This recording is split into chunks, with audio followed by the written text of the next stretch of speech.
High বন্ধুরা, আমি Pranab Bengali fitness এরিয়াতে আপনাদের ওয়েলকাম। আমি আপনাদের জন্য একটা খুব ভালো পয়েন্ট নিয়ে এসেছি। যারা বিগিনার্স এবং যারা ইন্টারমিডিয়েট, যারা অনেকে এই জিনিসটা জানেন না, তাদের জন্য নিয়ে এসেছি how many sets and how many repetitions. How many sets and repetition অনেকেই মনে করেন যে বেশি করলেই ভালো, more is better. More is better অনেক সময় খারাপও হতে পারে। আপনি যদি বেশি বেশি এক্সারসাইজ করতে থাকেন তাহলে আপনারা ওভার ট্রেনিংয়ের চলে যাবেন এবং মাসল বার্ন হওয়া শুরু করবে। তাতে মাসল বার্নার থেকে আপনি অসুস্থ হবেন এবং নার্ভাস সিস্টেমে এফেক্ট হবে, আর আপনাদের ইমিউনিটি সিস্টেমের ওপর অনেকটা এফেক্ট হবে। তাই ভিডিওটা ছেড়ে যাবেন না। ভিডিওটা অনেক ইনফরমেটিভ হবে, কতগুলো সেটস, কতগুলো রেপিটেশন হবে সেটা নিয়ে আমি আজকে কথা বলবো। আর অ্যাকচুয়াল ট্রেনিং ভলিউমের উপর আপনাদের ধ্যান রাখা দরকার। ট্রেনিং ভলিউমটা কী? ট্রেনিং ভলিউমটা এটা হচ্ছে, আপনি যদি বেঞ্চ প্রেস করছেন, বেঞ্চ প্রেস করার সময় আপনি হয়তো 50 কেজি নিয়ে কি 60 কেজি নিয়ে, সাপোজ আমি এক্সাম্পল নিয়ে নিলাম 40 কেজি নিয়ে, 40 কেজি নিয়ে আপনি 10টা রেপিটেশন করলেন, তাহলে 10টা রেপিটেশনে একটা সেট হলো। তাহলে 10টা রেপিটেশনে 50, 10 ইন্টু 50, 10 ইন্টু 50 500 কেজি। তাহলে আপনার ট্রেনিং ভলিউম হলো 500 কেজি। তাহলে এরকমভাবে আপনি যতগুলো সেট করবেন ততগুলো সেট আপনার ভলিউম, টোটাল ভলিউম কাউন্ট হবে এভাবে। আপনি যদি 10টা সেট করেন, এক সেটে আপনি 500 কেজি মারলেন, 10টা সেটে আপনার 510, টোটাল ভলিউমটা আপনি এইভাবে ক্যালকুলেট করবেন। অনেক সময় ভলিউমটা ক্যালকুলেট করা, ভলিউম মোর ইজ বেটার, আমি আগেই বলেছি মোর ইজ বেটার নয়। আপনাদের জানতে হবে যে আমার বয়স কী আছে, আমার এজ কী আছে, আমার জেনেটিক্যালি কী আছে, হ্যাঁ, আমি বেসিক, ইন্টারমিডিয়েট নাকি আমি অ্যাডভান্স লেভেলে হয়ে গেছি, সেটা জানাটা অত্যন্ত দরকার। তাই এই ভলিউম জানার আগে অ্যাকচুয়াল আমি এটা বলে দেবো যে একটা আইডিয়াল সেট কী হওয়া উচিত। একটা যখন জিমের মধ্যে আপনি এক্সারসাইজ করতে যাবেন, আপনার আইডিয়াল সেট হওয়া উচিত 15 থেকে 20টা। ভিডিওটা ছেড়ে যাবেন না, 15 থেকে 20টা সেট মানে সবার জন্য কিন্তু 15টা সেট, 15 থেকে 20 সেটটা কিন্তু অনেকটা বেশি হওয়ার জন্যে।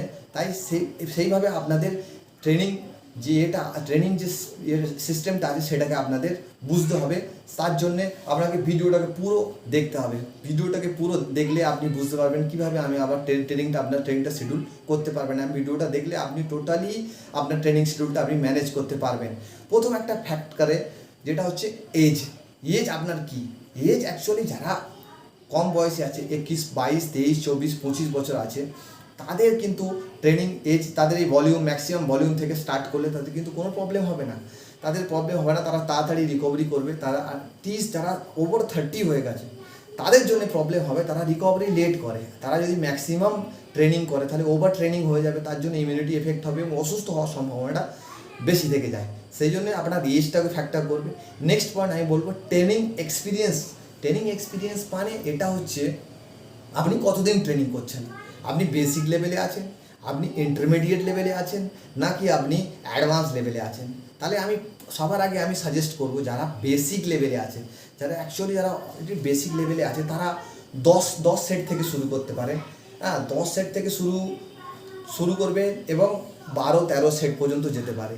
কিন্তু যারা ইন্টারমিডিয়েট লেভেলে রয়েছে, তাদের ইন্টারমিডিয়েট লেভেলের জন্য আমি বলবো 15টা সেটস তারা করতে পারে, 15টা থেকে 16-17টা সেট করতে পারে। অ্যাডভান্স লেভেলে আছে তারা 20, তারা স্পোর্টসম্যান, খুব ভালো, তাদের ডায়েট এবং তাদের ট্রেনিং এক্সপিরিয়েন্স আগে থেকে আছে, তাদের বডি অ্যাডজাস্ট করে গেছে এই ট্রেনিংয়ের জন্য, তারা 20 এবং 20 অ্যাভোভ করতে পারে। সেটার জন্য আমি বলবো না, আমি জাস্ট বিগিনারদের জন্য বলছি, তাদের ট্রেনিং এক্সপিরিয়েন্সও ধ্যান। আমি জিমে গেলাম, হ্যাঁ, আমি বলে দিলাম, সেই জন্য সেখানে গিয়ে 15টা সেট, 20টা, 30টা সেট মারলো, পরের দিন আর অসুস্থ হয়ে পড়লাম।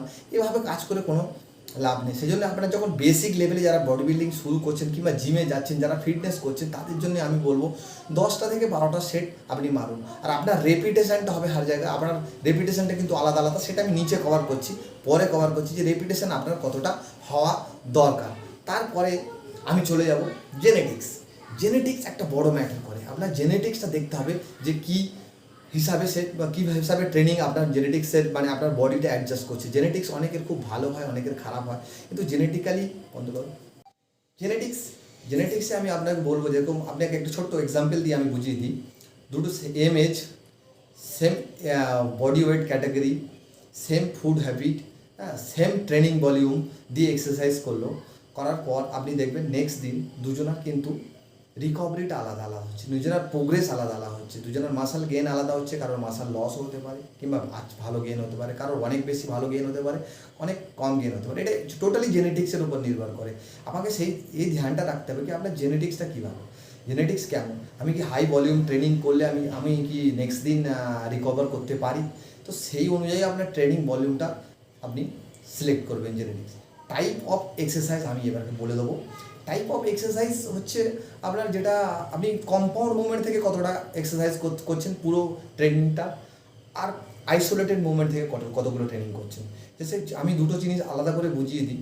যেমন কম্পাউন্ড মুভমেন্ট মানে অনেকগুলো মাসালসের একসঙ্গে এক্সারসাইজ, যেরকম আমার পিছনে যেটা চলছে ডেডলিফট এক্সারসাইজটা অ্যাকচুয়াল কম্পাউন্ড মুভমেন্ট। এটার মধ্যে থাইস ইনভলভ হয়, ব্যাক ইনভলভ হয়, গ্লুটস ইনভলভ হয়, উইংস ইনভলভ হয়, এগুলো সব একসঙ্গে মুভমেন্টগুলো হয় বলে সেটা এটা কম্পাউন্ড মুভমেন্ট বলা হয়। যেরকম সাপোজ আমি আইসোলেটেড মুভমেন্ট হচ্ছে আমি বাইসেপসে অনলি বাইসেপস ট্রেনিং করছি, অনলি আমি চেস্টের ট্রেনিং করছি, এগুলো আইসোলেটেড মুভমেন্ট। কম্পাউন্ড মুভমেন্ট থেকে যারা বেশি এক্সারসাইজ আপনি করতে পারবেন না, 60% কম্পাউন্ড মুভমেন্ট থেকে নিয়ে আসুন, অর 40% আপনি আইসোলেটেড মুভমেন্ট থেকে নিয়ে আসুন। হ্যাঁ, যে আমি আগেই বলেছি জেনেটিক্সের উপর থেকে, আবার ট্রেনিং এক্সপিরিয়েন্স মানে আপনার কতটা আপনি অ্যাডভান্স লেভেল কি ইন্টারমিডিয়েট লেভেল এইসব লেভেলে আছেন, তার জন্য আপনাকে এই জিনিসগুলো আপনার ধ্যান রাখতে হবে। নেক্সট হবে আপনার গোল কী আছে। আপনি ট্রেনিং ভলিউম তো করছেন, আমি তার আগে বলে দিই মাসল গেইন করার জন্য আপনার দরকার, যদি আপনি মাসল বাড়াতে চান তাহলে আপনার রেপিটেশন হবে 8 থেকে 12টার মাঝখানে। আমি আগেও একটা ভিডিওতে কভার করেছিলাম 8 থেকে 12টার মাঝখানে। সেই অনুযায়ী আপনাকে ওয়েট চুজ করতে হবে। এবং আমি আবার অন্য একটা ভিডিওতে আমি RM ব্যাপারটা বলে দেবো, রেপিটেশন ম্যাক্সিমাম। আমি এটা একটু বলে দিই ওয়েট লস আর ওয়েট গেইন কীভাবে করা হয় ওয়েট ট্রেনিংয়ের মধ্যেই। ম্যাক্সিমাম লোক এটা করে যে দৌড়ালেই ওয়েট কম হয়, অ্যাকচুয়াল স্ট্রেংথ ট্রেনিং করলেও ওয়েট লস বেশি হয়। যেরকম সাপোজ আমি ওয়েট RM মিনস একটা হচ্ছে আমি একবার একটা যে বেঞ্চ প্রেস মারলাম, একটাতে আমি 50 কেজি তুললাম, 50 কেজির পর আমি সেকেন্ডটা লাগলো না, ওটাই হচ্ছে আমার 100%। এবার 100% ওটা সেকেন্ড লাগবে না মানে সেকেন্ড আর জোরই লাগবে না, আপনি সেকেন্ড ওঠাতে পারবেন না। এটা কিন্তু মনে রাখবেন যে একটা তুললাম 50 কেজি মানে এটা নয়। তাহলে আপনাকে ফের আবার নেক্সট চেক করতে হবে। আপনি 50 কেজি নিয়ে 4টে 5টা মেরে দিলেন, তাহলে কিন্তু ওটা RM নয়। আপনার ম্যাক্সিমাম RM মানে রেপিটেশন ম্যাক্সিমাম। আপনি জাস্ট একটা ওয়েট নিয়ে একটা মারার ক্ষমতা থাকবে, দ্বিতীয়টা মারার ক্ষমতা থাকবে, সেটাই হলো আপনার 100%। তো 100%টাকেও আপনার 100%। আপনি যদি মনে করেন যে আমি ওয়েট লস করব, আমি লিন হব, তাহলে আপনাকে করতে হবে কি আপনি চলে যাবেন 12টা থেকে 16টা রেপিটেশনের মধ্যে, মানে maximum repetition wait light weight আপনাকে কত 50 to 60-র মধ্যে থেকে রাখতে হবে আপনার ওয়েটটা। আপনার RM এর 50 to 60 বোঝা গেল ব্যাপারটা? আমি বোঝাতে পারলাম কি না আমি বলতে পারছি না, আমি আশা করি বোঝাতে পেরেছি। নেক্সট আপনি যদি মাসাল গেইন করতে চান, হ্যাঁ আমার বড় ডোলা সোলা দরকার, তো আপনার ডোলা বানাতে গেলে আপনাদের রেপিটেশন রাখতে হবে 8 থেকে 10টার মাঝখানে, এবং ওয়েটটা সেইভাবে নিতে হবে। হেভি ওয়েট রেপিটেশন কম মানে মাসাল গেইন। RM এর হচ্ছে এই 60-80%, আর ওয়েট লস করতে গেলে RM এর 50 to 60%। এটা আপনাদের ধ্যান রাখতে হবে। আশা করি বন্ধুরা আপনাদের বোঝাতে পেরেছি। ভিডিওটা যদি ভালো লেগে থাকে, ইনফরমেটিভ লাগে, তাহলে ভিডিওটা জরুর শেয়ার করুন, লাইক করুন, সাবস্ক্রাইব করুন প্লিজ। সাবস্ক্রাইব করার জন্যে দেখবেন না, সাবস্ক্রাইব করার জন্য আলাদা করে কিছু পয়সা লাগে না। প্লিজ সাবস্ক্রাইব করুন আমার চ্যানেলটা, তাতে আমি আরও ভালো ইনফরমেটিভ ভিডিও বানানোর জন্য সাহস পাবো।